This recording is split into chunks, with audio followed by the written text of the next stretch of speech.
হিজড়া জনগোষ্ঠী সহ সকল সুবিধাবঞ্চিত জনগোষ্ঠীর জন্য জাতীয় সংসদে সংরক্ষিত আসনের দাবিতে আমি ত্রয়োদশ জাতীয় সংসদ নির্বাচন 2026 উপলক্ষে 21 রংপুর 3 আসন থেকে আমার প্রার্থিতা প্রত্যাহারের ঘোষণা দিচ্ছি।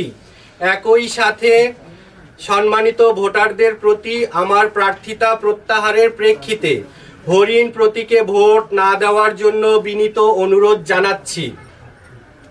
এই প্রসঙ্গে আন্তরিকভাবে সকল রাজনৈতিক দল, প্রার্থী, তাদের সমর্থক এবং আমার নির্বাচনী কর্মী ও স্বেচ্ছাসেবকদের প্রতি অনুরোধ জানাচ্ছি, আমরা এই সিদ্ধান্তকে কেন্দ্র করে যেন কোথাও কোনো ধরনের উত্তেজনা, সংঘাত বা অপ্রীতিকর পরিস্থিতির সৃষ্টি না হয়।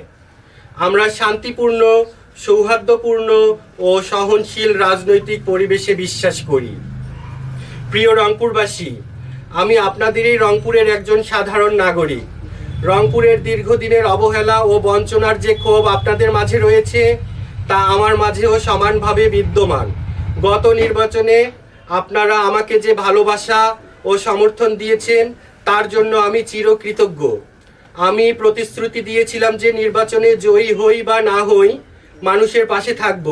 আমি সেই অঙ্গীকার রক্ষা করেছি এবং ভবিষ্যতেও রক্ষা করব। সারা জীবন আমার সামর্থ্য অনুযায়ী অসহায় মানুষের পাশে থাকার অঙ্গীকার করছি। প্রিয় রংপুরবাসী, 2 হাত জোর করে অনুরোধ করছি, আমাকে ভুল বুঝবেন না, কষ্ট পাবেন না। আপনাদের রানী কারো কাছে বিক্রি হয় না, কারো সঙ্গে আপোষ করে না।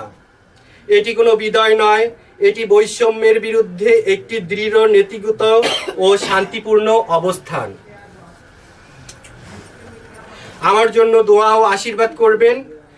একই সঙ্গে আমার এই যৌক্তিক দাবির পক্ষে সংহতি জানিয়ে আমার হাতকে আরও শক্তিশালী করবেন, যাতে করে হিজড়া জনগোষ্ঠী সহ সকল প্রান্তিক জনগোষ্ঠীর জন্য জাতীয় সংসদে সংরক্ষিত আসনের সাংবিধানিক স্বীকৃতি আদায় করা সম্ভব হয় এবং একদিন সংসদে গিয়ে সমাজের সকল অবহেলিত মানুষের ভাগ্যের পরিবর্তন ও প্রিয় রংপুরের টেকসই উন্নয়নে ভূমিকা রাখতে পারি। সকলেই ভালো থাকবেন, সুস্থ থাকবেন, সুন্দর থাকবেন। বাংলাদেশ দীর্ঘজীবী হোক। ধন্যবাদ।